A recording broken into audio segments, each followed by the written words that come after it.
Before the divorce, my husband gave me the right to draft the agreement, telling me to demand as much compensation as I wanted. Later, he signed it without even looking, eager to rush off and celebrate with his lover. I sobbed as I picked up a pen, calculating his assets seriously with a calculator. So, 2 months after our divorce and after the assets were divided, I kicked him out of the mansion he spent a fortune on right in front of his stunned face. Then I thought about his bank account, now empty, and couldn't help but cry, worried about his future. He was just so kind, he even gave me his company. My husband Billy was really good to me. Marrying him was the best thing that ever happened to me. Back then, I had a job making $50,000 a month, struggling to stay afloat in this cold and bustling city. He told me I didn't need to work, that as his woman, I only needed to stay home and love him. So, I quit my job and stayed home with him every day. Maybe Billy didn't want me to be too tired and found someone outside. He said he needed someone to compare to realize how good I was, and cherish me more. Touched, I shed tears and shyly snuggled into his strong arms, saying, "You're so kind. You spoil me too much." At that time, he looked at me lovingly, his handsome features almost making me faint. He said, "You're my woman. Who else would I spoil if not you? That woman outside, she's just a distraction." But I underestimated that other woman's scheming. Although Billy's company wasn't huge, he inherited it from his parents who died in a car crash. But he was still a domineering CEO. That woman used an underhanded tactic, getting pregnant, to take Billy away from me. When he came clean, Billy looked at me with guilt. He said, "Rebecca, you're the one I love most. But you know, I can't just abandon my own child." With tears in my eyes, I nodded while crying, "Billy, my heart aches for you. You must be too excellent, that's why life is so hard for you." Seeing that I understood, Billy smirked. He reached up to ruffle my hair, his back straight and stiff. He said, "I'm busy and don't want to type. You draft the divorce agreement and demand compensation within my capacity.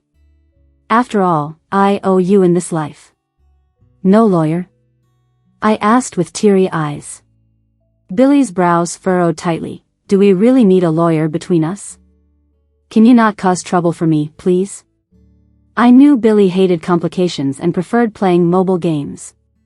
Every time the media interviewed him, it was the worst time for him because he had to pretend to read through complex documents seriously, making his brows furrow deeply. Billy's archenemy, Walter, often mocked him as illiterate, which made Billy hate Walter deeply. He often said he would tear Walter apart someday. Seeing Billy upset broke my heart, so I quickly apologized. "Billy, I'm sorry. I'll handle everything. You won't have to write a single word." Satisfied, he nodded and left wearing shoes with 3 layers of insoles. I took out the calculator and started to calculate Billy's capacity seriously that night. I cried while calculating, crying my eyes out red. I didn't expect him to spoil me so much, ensuring my future even after the divorce. No, it seems he's taken care of me for many lifetimes. So, when I asked Billy to sign, I ignored his impatience, thinking how wonderful this man was.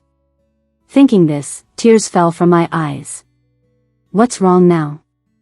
Billy asked, his deeply furrowed brows still prominent on his large face.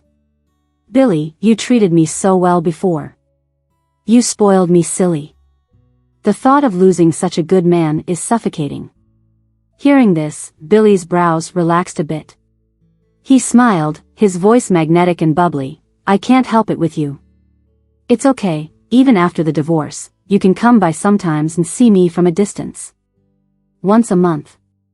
My heart ached more, and I handed over the divorce agreement. Billy didn't like reading much. Flipping through it, he frowned deeply and said, "Never mind, I trust your love for me. I'll just sign it." Seeing this, he bit the pen cap seductively and scribbled his name under a stack of transfer agreements.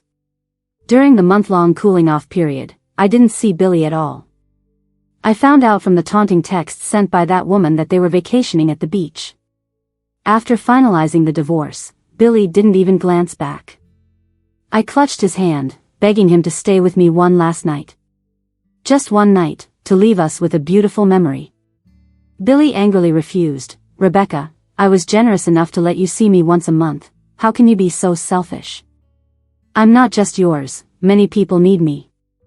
I understood. Billy was always like that. Too popular. He must have many women who needed him more than I did.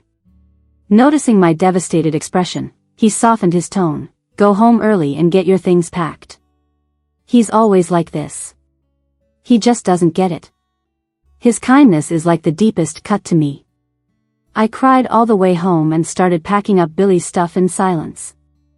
Over the years, that woman outside had tried everything. She kept Billy with her. There was hardly anything left of Billy's at home. Last month, after that woman got pregnant, Billy even took all the seasoning from home to her place. In the end, the most I could pack up of Billy's stuff was his thick insoles for his elevator shoes. I carefully packed Billy's insoles in a cardboard box and took them to the villa's security booth. I told the guard that Billy wouldn't be living here anymore. If he came back, make sure to give him his belongings. The guard looked at me with complete sympathy. All these years, whenever Billy left with that woman, I couldn't help but chase their car to the gate, only to return under the pitiful eyes of others. Oh, and the car is also within Billy's capabilities. I have to remember to ask for it back from him. I got home and thought about all the good times Billy and I had, and I cried until 2 pillows were soaked. In the middle of the night, the digital lock kept alerting me that someone was trying and failing to get in. I nervously turned on the surveillance and saw Billy, his brow furrowed. He was still so perfect, but he was no longer mine. I forced myself not to look at the screen anymore, but I couldn't betray my heart. Rebecca, come out here. Billy said with his deep, magnetic voice through the surveillance. Tears in my eyes, I trembled as I replied, No, Billy, I can't see you anymore. If I see you, I won't be able to stop myself from wanting to follow you. You're not just mine, I can't be so heartless and selfish. Then why did you change the locks? Billy's voice cut off as I cruelly turned off the monitor. I had to restrain myself, I couldn't listen to his melodious voice anymore. I was terrified I'd go crazy thinking about him. So I put on Billy's expensive noise-canceling headphones, tears streaming down my face. They were a gift from that woman, deliberately left in Billy's pocket to taunt me, brand new. I thought about it, and since Billy's gifts also counted as his capabilities, I reluctantly accepted them.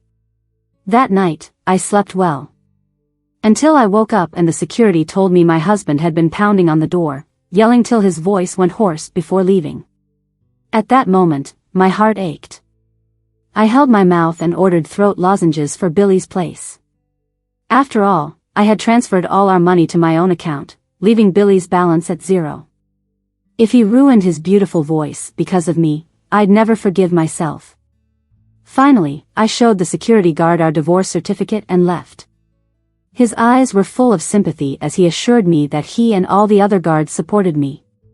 They wouldn't let my husband back in. It was best this way. I needed to restrain myself and not think about that strong figure. I could only sleep in our expensive bed, with costly pillows. Silently crying, hoping to see that strong figure in my dreams again, but fate is cruel. Just when I thought I could control myself, he appeared again. After a week of feeling down, I decided to visit Billy's company. I was such a fool. How could I forget? The company was within Billy's capabilities. Now it's my company. I drove out of the neighborhood, planning to check on the business, but suddenly, Billy rushed out from the greenbelt like an angry wild bull. You liar! How dare you trick me? I will. Ah! Shocked, I mistakenly hit the gas instead of the brake. Billy flew through the air like a loose calf. At that moment, my heart shattered. I'd rather be the one lying there, twitching, than the man who had always protected me. Tears streamed down my face as I called an ambulance to take Billy to the hospital. After emergency treatment, Billy was out of danger. But he hit his head and wouldn't wake up for at least 10 days to 2 weeks.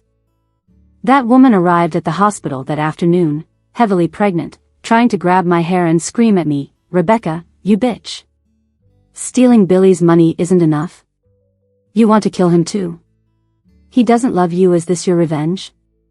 Don't you know he's about to be a father?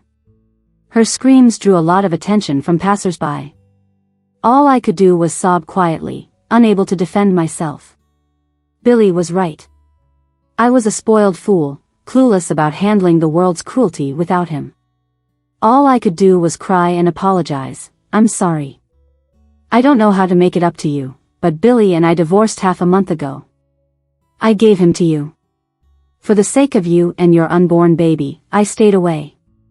I have no idea how he ended up in the Greenbelt. Did you call him? I looked up, tear-streaked, at the woman named Gina. Her face turned blue and white, then she lunged to slap me. I collapsed in despair. I was just a helpless fool, unable to face her violence. But the slap never came. A big man walked out from the crowd, gripping Gina's hand, his face stern. Being a mistress and hitting the wife? That's not how it works. Gina turned red, struggling for words. Mind your own business. I clung to the man's leg, crying, please let her go. My husband loves her. If she gets hurt, he'll be upset when he wakes up. The man was shocked, looking down at me for a long time before saying, you can't just think about others. Your husband cheated and doesn't love you, yet you still. He loves me. Tears streamed down as I pointed at Gina, saying, it's because she wanted me to serve her during her postpartum period. My husband loves me and didn't want me to suffer. That's why he divorced me early. My husband loves me. The onlookers were silent for 2 seconds, then burst into chatter. Gina's face turned pale, then red, then dark again. Watching her ever-changing face made me feel sad inside once more. No wonder I ended up as a woman whom even Billy abandoned. If I were as talented as her, would my husband have stayed with me and not divorced? Tears kept falling, and I wiped them away with a $900 silk handkerchief. The surrounding chatter grew louder, and Gina seemed to lose it. She rushed at me, trying to hit me again. You filthy woman, what nonsense are you spouting here? This time, it wasn't just my brother stopping her. A woman in her 50s grabbed Gina's wrist and twisted it hard, making Gina burst into tears. The older woman didn't flinch and sternly called out to the group behind her, let's beat up the homewrecker. The group of older women swarmed Gina and dragged her away. My brother patted my shoulder heavily and left too. Finally, I could go see my husband. I stumbled into the room and looked at Billy lying on the bed. Even in his coma, his handsome brow was tightly furrowed. His jawline was still so sharp and attractive. Crying, I looked at the unconscious Billy and sadly spoke, Billy, wake up soon. Without you to support me, it feels like the sky is falling with every little thing because I am a very timid and scared woman. So, on the 3rd day of Billy's coma, I sold the company's stock at a high price to Walter, who had always been in contact with me. Walter used to clash with Billy in the company. This time, he offered a high price for the stocks, especially after hearing about Billy's divorce and accident. He sounded so happy on the phone. I thought, this is the world's last bit of kindness to a fragile woman like me. When Billy wakes up, I'll tell him that he's always misunderstood Walter. Walter isn't as awful as Billy described, on the contrary, he's kind-hearted. When I called him in the morning about selling the shares, he sent a lawyer that afternoon to sign the contract. Afterward, he even wished over the phone that Billy would wake up soon and see the current situation. Indeed, there are still many good people in this world. While Billy was in a coma, Gina never showed up again. I remembered that Billy hadn't registered marriage with her. Billy said he was waiting for her to give birth to a son as a reward. Now, without a title, it wasn't good for her to appear beside Billy. Thinking of this, I couldn't help but start crying again. I felt so sorry for my husband. He endured so much alone for Gina and her child. He even left everything behind to calm me down, just to give them a home. But that woman, just because of a minor issue, wouldn't even take care of my Billy. When Billy wakes up, I'll make sure to complain to him about her. So on that day, when I saw Gina with another man at the neighboring hospital's prenatal department, I immediately hired my private detective to follow them. 2 hours later, I received the recorded feedback from the detective.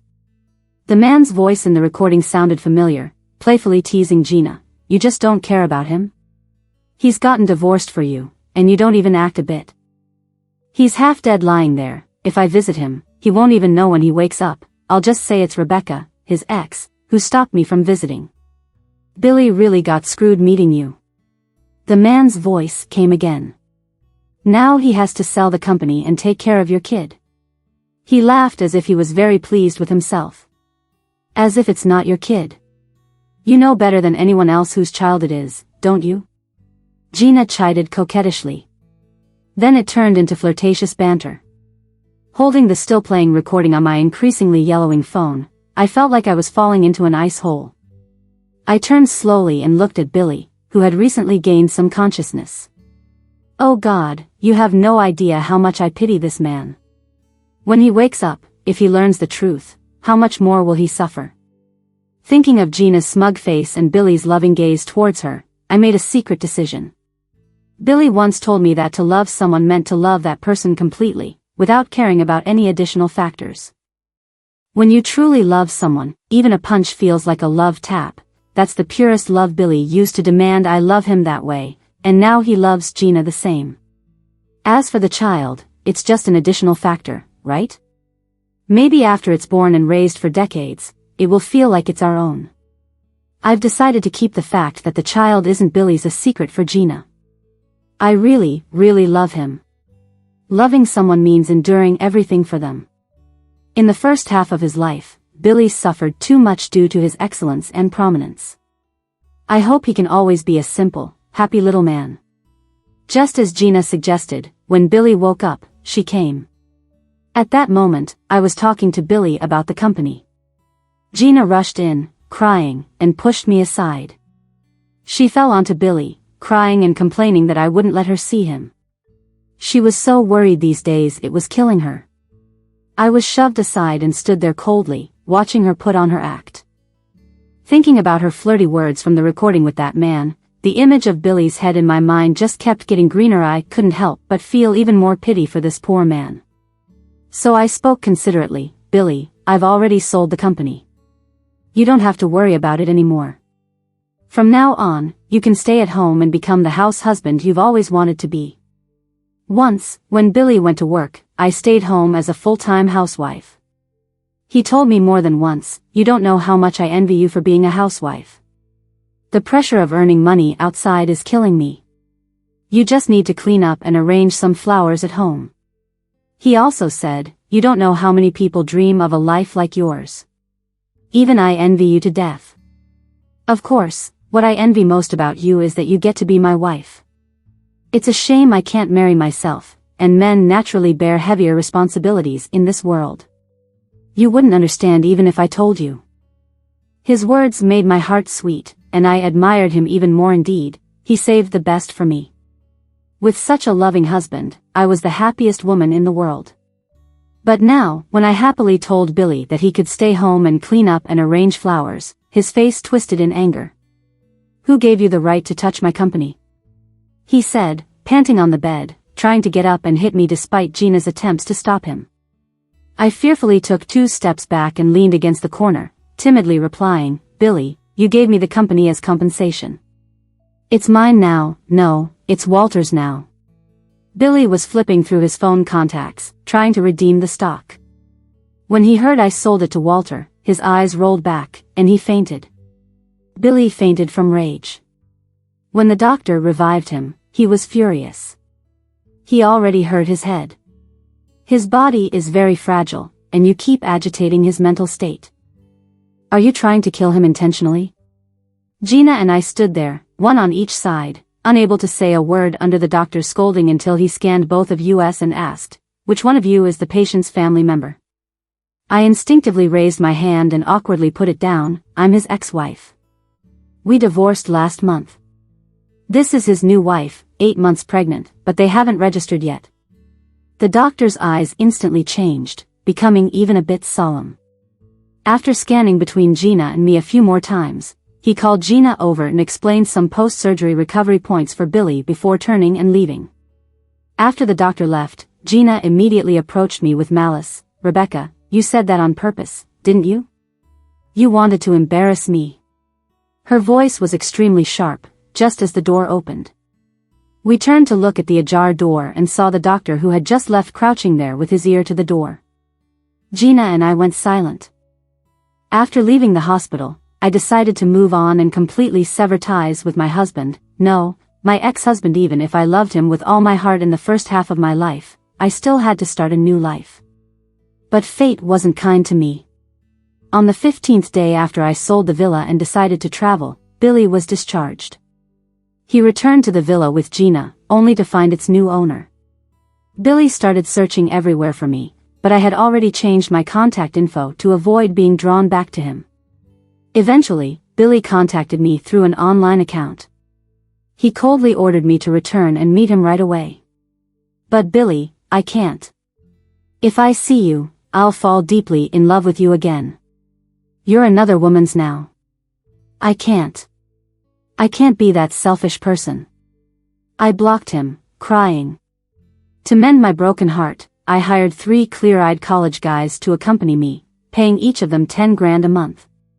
When Billy found me, I was sitting by the sea, hoping to get my cheeks sunburned. Thank goodness for the nice college guy who used his abs to cool me down to prevent sunburns. Really nice. I stroked his firm abs and thought to myself.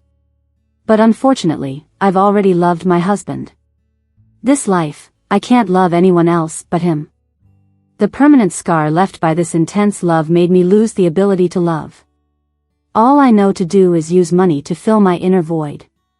But this cold money ultimately can't soothe my pain. When I grandly opened a $10,000 bottle of wine to share with the college guys, my husband burst out from the side. The moment I saw him, my eyes reddened again. I thought I was dreaming. This must be God's favor. Otherwise, how could I dream of the man I longed for day and night? Billy's brows were still furrowed so deeply that I heard Gina's family doesn't need mosquito repellent. His deep-set brows catch all the mosquitoes. At that moment, seeing him appear, I knew I was done for again. This man was the world's only poison. No matter how far I ran, just one look, and I was deeply poisoned again. But Billy had no feelings for me anymore. He looked at me and sternly questioned, "Did you pocket all the money from selling the house, the car, and the company? I really misjudged you. I thought you were honest, but it turns out you have such big ambitions." He misunderstood me. He thought I cared about his money. But it's just money, just a bit of money. How could it compare to true love? Tears streaming, I clung to Billy's hem, shaking my head, crying, "No, Billy, you misunderstand me." Seeing I still had only him in my heart and eyes, Billy's tone softened. "I'm not blaming you, but you should have left me something. After all, I still have another family to support." "Yeah, didn't Billy leave some after effects from when you hit him? He hasn't even held you accountable. You should compensate him adequately." Gina chimed in just in time. She was gently stroking her almost due belly, her face alight with an expectant mother's peaceful smile. Gone was the harshness from before. She spoke, locking eyes with Billy, then nestled into his arms, laughing happily. I remembered right after Billy's accident, I immediately took the dashcam footage to the traffic police office. They said it was my husband who suddenly dashed out from the greenery into the car's path, and aside from the medical expenses, we were not liable for anything else. I almost believed them back then. Who would have thought my husband had already taken care of everything behind the scenes? He's incredible, still looking out for me even while in a coma. Tears streamed down my face, but I held my breath, not wanting him to see me as the fragile girl I once was. It's been a long time apart, I've grown. I told Billy I love him the most and I'd give him anything he wanted. Then transfer all my money back and keep just $2,000 for a flight home, Billy said eagerly. "No, I can't." I shook my head, crying. Billy's face changed abruptly. "I knew you were just messing with me, you bitch." Being called a bitch by Billy hurt more than being killed. My heartache was suffocating, but I tried to explain through my tears, "Billy, I've invested all the money in targeted funds.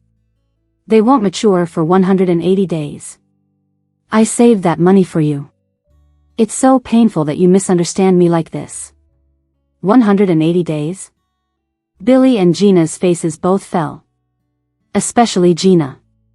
She anxiously grabbed Billy's hand. We can't wait 180 days. I'm about to give birth. We don't even have enough money to go to the maternity center. Billy seemed torn. Knowing his thrifty nature, I tried to persuade him. These 3 funds were recommended by friends in the circle. They have a 10-fold return rate. We'd lose a lot of money if we withdrew them now. I continued, my eyes growing redder. Billy, it's all your money. Then Billy made a quick decision. You can do confinement at home. Other women in the country manage without maternity centers, why not you? Gina's calm demeanor vanished. She looked at Billy, trembling, on the verge of fainting. Billy, I'm carrying your child. Rebecca couldn't give you a child in 3 years of marriage. I'm pregnant with your first son, and this is how you treat me? She was utterly distraught, but Billy didn't seem to care. Lots of women give birth without maternity centers. If others can do it, why can't you? Endure it, and I'll compensate you double later. In my heart, I actually despised Gina for putting on this act. She wouldn't really suffer. Even if Billy didn't spend money on her, surely the biological father of the child in her belly wouldn't let his woman suffer, would he? Gina seemed to come to the same conclusion because she calmed down. She smoothed her clothes, trying to appear more elegant and composed. But her occasional glances at me were filled with venom.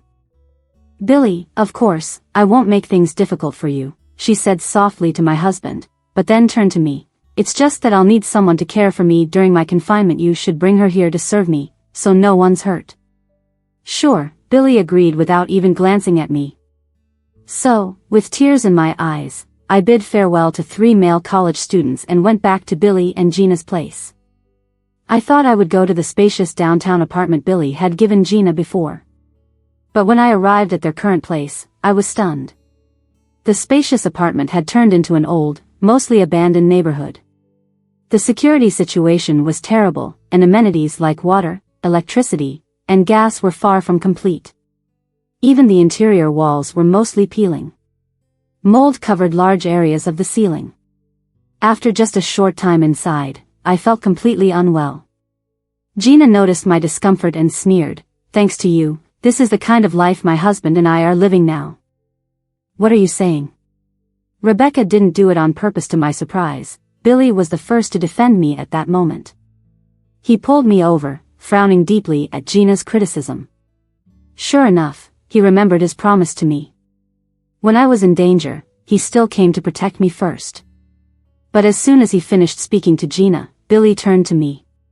His deep, affectionate gaze made me feel like the happiest woman in the world. Rebecca, I know you didn't mean to do that. You're always such a little fool, easily getting things wrong. Now I'm giving you a chance to make it right. You must take good care of Gina during these days, understood? Billy's words left me no choice but to nod obediently. But I still remembered what Billy once told me, Billy isn't just mine, I can't selfishly possess him. So in the end, I turned down Gina's offer to crash on the floor of their pitch-black living room. I bought an apartment in a neighborhood 2 kilometers away. Didn't you say all the money was invested? Where did the money come from to buy a house now? Billy looked really angry, his brows almost touching. Billy, the money I invested was yours. I bought this place with my own savings from before we got married. At that point, Billy finally remembered that I used to make $50,000 a month before we got married.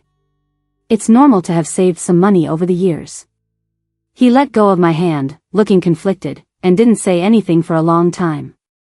Understanding Billy's thoughts, I gently spoke first. Billy, why don't you stay at my place most of the time? Really? Can I? Billy looked thrilled and eagerly grabbed my hand. I'll tell Gina to pack up and move over right away. I shook my head and pulled my hand from his warm grip. No, Billy, she can't move over. Why are you being so disobedient? She's pregnant. Billy scolded me, standing up for her. But this time, I stood my ground. No matter what Billy said, I didn't back down. In the end, Billy couldn't do anything about it. Feeling frustrated, he pouted his sexy lips and sat on the sofa. I looked at him with sympathy. Billy, being so naive, wouldn't understand that I was doing this for everyone's good. Only if Billy isn't around much, her baby's real dad would have a chance to visit Gina more often. That way, Gina's life wouldn't be too miserable. After all, if she only stayed with Billy, she couldn't even afford to drink purified water. But I held back from ordering purified water for her place. Every time I visited, I'd bring my own. When Gina asked, I'd shyly explain, "Oh, this is a Swiss water purifier Billy's friend gave to him. I usually drink purified water but wanted something cleaner. It's really expensive, like $10,000. After hearing that, Gina would roll her eyes, almost fainting. Luckily, this didn't last long. Just as I predicted, Billy stayed at the apartment for only 3 days and didn't want to return to the rundown house. He barely checked on Gina. In fact, on the second day of me taking care of her, she found an excuse to send me away. I didn't go far, just sat in my car outside the neighborhood, enjoying the AC and eating some cold watermelon. Soon, I saw a man's car pull up. He carried bags of stuff, and Gina ran out to greet him eagerly. This time, both of them were genuinely smiling. He stayed with Gina for quite a while before leaving in the evening. That's when Gina called me back. When I returned, I saw Gina happily sipping from a water purifier similar to mine. Seeing me, she gave a shy smile. "This purifier is expensive, but the water tastes great." I smiled back and dug out an even pricier one from my bag. I saw a blogger debunk the old one. It's just a scam and doesn't really work that well. Luckily, I had some extra cash to get this real deal. So expensive, like $50,000. Gina's face turned green. These days, her lover visited more frequently, each time bringing lots of stuff. I'd flaunt those fancy but useless gifts I got from others in front of Gina. She'd then pester her lover to buy the same for her. Watching her pile up these luxury items in a mismatched setting, I couldn't help but shake my head. It seemed her real baby daddy was way richer than Billy. But even so, he had no intention of taking Gina in. So, ultimately, it was my husband playing the fool. I silently pitied Billy, my innocent, 30-something-year-old husband. Meanwhile, I checked a message from Billy, asking for takeout. He'd seen a video about some delicious lamb in the southern part of the city and wanted a whole one. He used to scoff at such things, thinking they'd ruin his perfect body. But after those bland days with Gina, Billy had become a glutton, fearing he'd miss out on any good food. I reminded him gently, "Billy, remember, the doctor said you're still recovering and should stick to a light diet. Eating like this hurts your body." But Billy exploded in a fit of rage, sending me a voice message venting his frustrations, accusing me of not wanting to spend money on him. I wasn't, really. But seeing how Billy's temper had worsened since moving into the apartment, I reluctantly ordered him a spicy and salty whole roast lamb. Soon, Gina reached her due date. She should have been in the hospital by then.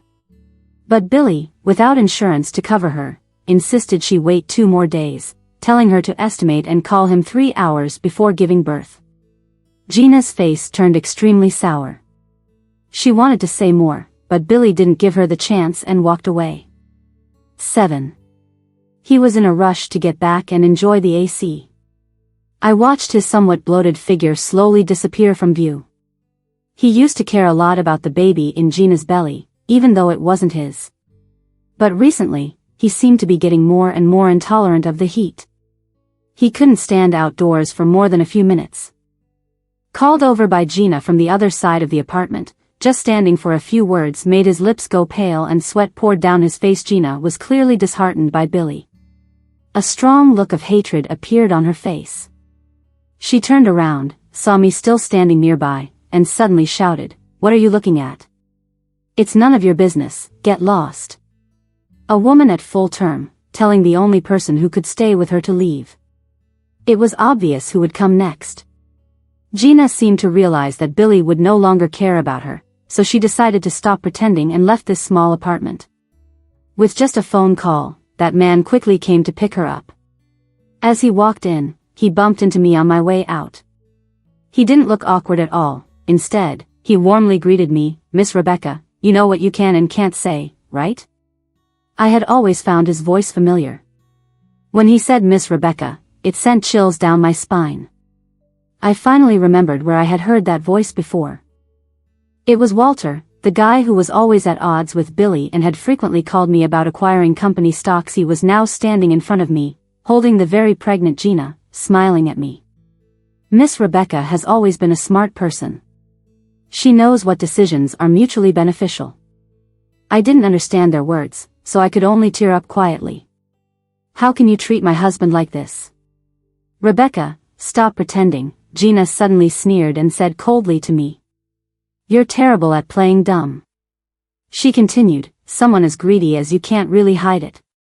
Only a man like Billy, who thinks all women should revolve around him, would believe you. She was right. I truly believed her description. But I still looked sad, gently placing my hand on Gina's belly. Make sure to give birth to this child. It looks like it's going to be a good one. Not needing my care anymore, Gina had me turn back to my own larger apartment to look after Billy. As soon as I walked in, a glass flew past my forehead and smashed heavily against the doorframe behind me. Billy was standing in front of the sofa, still in a throwing pose, his bloated face covered in sweat. Even just throwing a glass left him panting heavily. What's wrong, Billy? I asked softly, moving toward him with grievance. Just as I was about to touch him, he pushed me to the ground. You wretched woman, why didn't you set the AC to 60 degrees? Are you trying to kill me? He yelled, panting heavily. Looking up at him, my sadness deepened. Billy, the doctor said you can't get too cold. It would affect your organs and brain. Before I could finish, my forehead took another hit. Luckily, this time it was just the remote control. I secretly let out a sigh of relief. You wretch, unlock the smart lock and set the AC to 60 degrees. You trying to kill me? Before I could speak, Billy's roar boomed from beside me. I looked at his eyes, which were mere slits due to the swelling. Despite this, it couldn't hide the ferocity on his face. The scene before me began to overlap with old memories. It was the 3rd month after our wedding when Billy first hit me. I was washing dishes when he suddenly pushed me to the ground, and my lower back hit the table corner. In pain, I gasped but didn't get a chance to recover. His relentless fists came down like rain. On my face, arms, and chest. The next day, he hugged me painfully and apologized again and again. He even gently applied ointment to my wounds. He told me it was because Walter bothered him at work. He couldn't keep the anger inside and let it out when he got home. He said all the suffering was for me, that he only wanted to provide a better life for me. He hit me because he trusted me, saw me as the closest person who he could lose control around. How did I react back then? With a face swollen like a pig's head, one eye temporarily blind, the other tearing up, I held his hand and felt deeply touched. I said, Billy, you've been wronged. It's all my fault for just enjoying life at home, being unable to help you. I also said, it's okay, love can numb the pain, Billy. I'm willing to endure anything for you. I saw the satisfaction in Billy's eyes. I knew I should continue to solidify this image in his mind, step by step. Until one day, when he fully believed I was nothing but a brainless woman who loved him, everything he did to me could be paid back. I have to thank Gina for that. When I thought I would suffer more, Gina appeared. She immediately seized Billy's attention when he was looking for something not giving him satisfaction. Billy practically lived at Gina's, having no time to come back and beat me. Of course, he wouldn't hit Gina. Until he was sure he had his prey completely under control, he was always very patient. Like he was with me, he packaged himself as a gentle, mature man.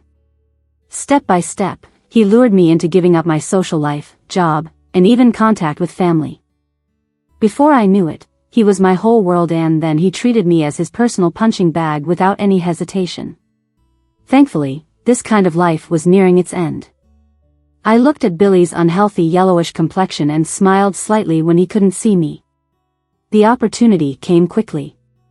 I calculated the time. Gina should be going into labor. That day, Gina, who usually had no respect for me, surprisingly posted a public social media status. In the picture, she was walking down the street, full of happiness, hanging on the arm of a man in a suit. I enlarged the picture and recognized the background as near where I now lived. In the next moment, the post showed as deleted. I hurried to wake Billy, who was snoring loudly in the bedroom. "Billy," I said sweetly. "Let's go shopping.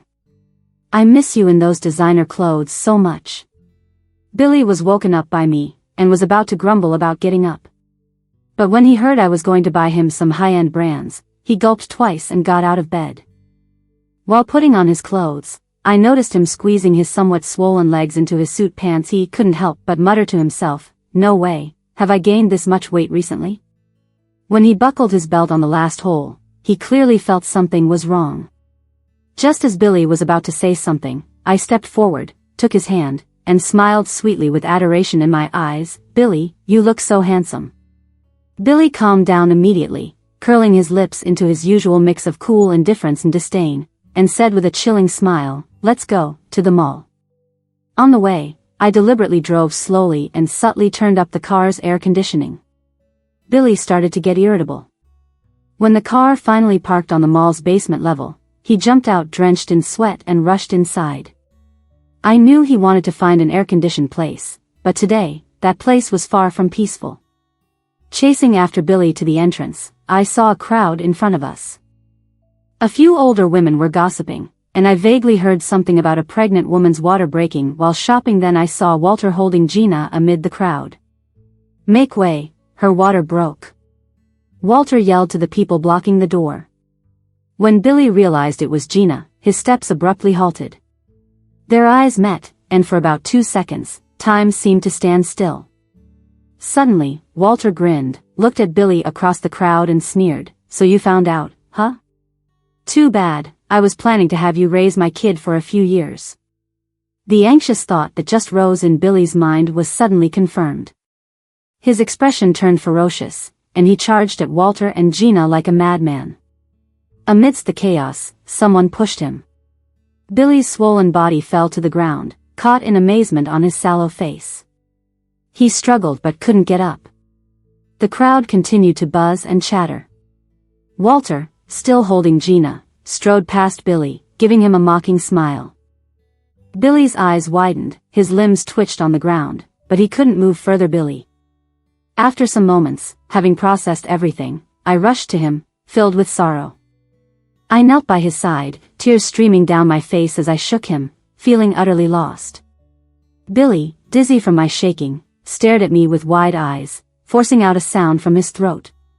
See, I loved him so much, even if he didn't speak, I could read everything from his eyes. He blamed me, knowing this useless idiot could only cry without getting him to the hospital. But in our first year of marriage, when he made me quit my $50,000 annual job, he'd yelled, "You're a worthless piece of trash. You belong at home washing and cooking. Without me, you wouldn't even know how to call an ambulance. You'd be dead outside, you wretch." I knew then, and I never forgot. See, I ended up just the way he expected. I couldn't even call for an ambulance, only cry. But it's a pity, I'm not the one dying. With everyone watching, I never stopped crying. Only when facing Billy did I let a smile curl up my lips. I think he saw it clearly, which is why he got so worked up and then passed out. When Gina's baby was born, I just learned from the doctor about Billy's paralysis from the stroke. He's so young, it should have been easy to recover from a fall if taken care of properly. How have you been looking after him? He hasn't been watching his diet, and he's been getting upset often. His condition is getting very bad. Billy lay paralyzed in the bed. The young doctor glared at me.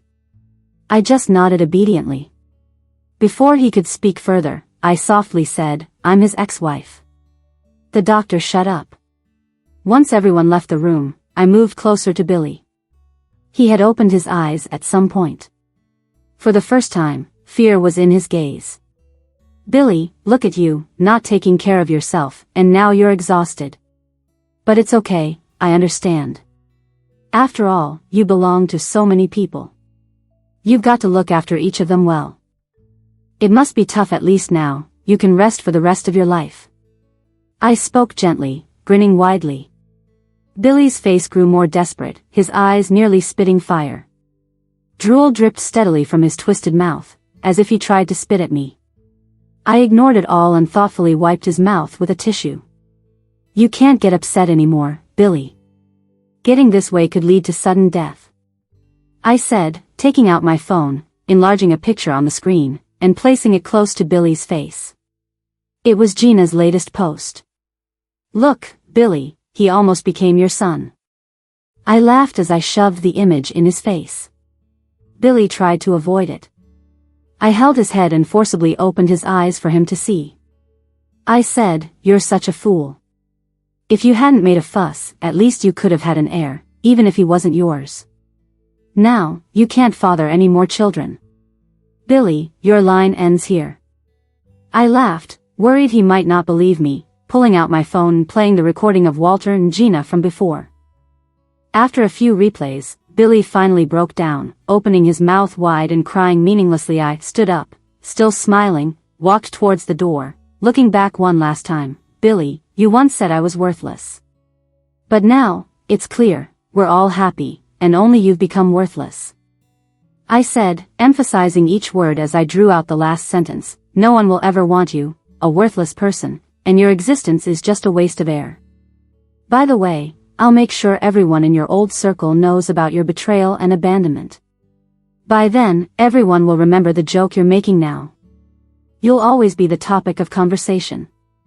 Billy, are you touched?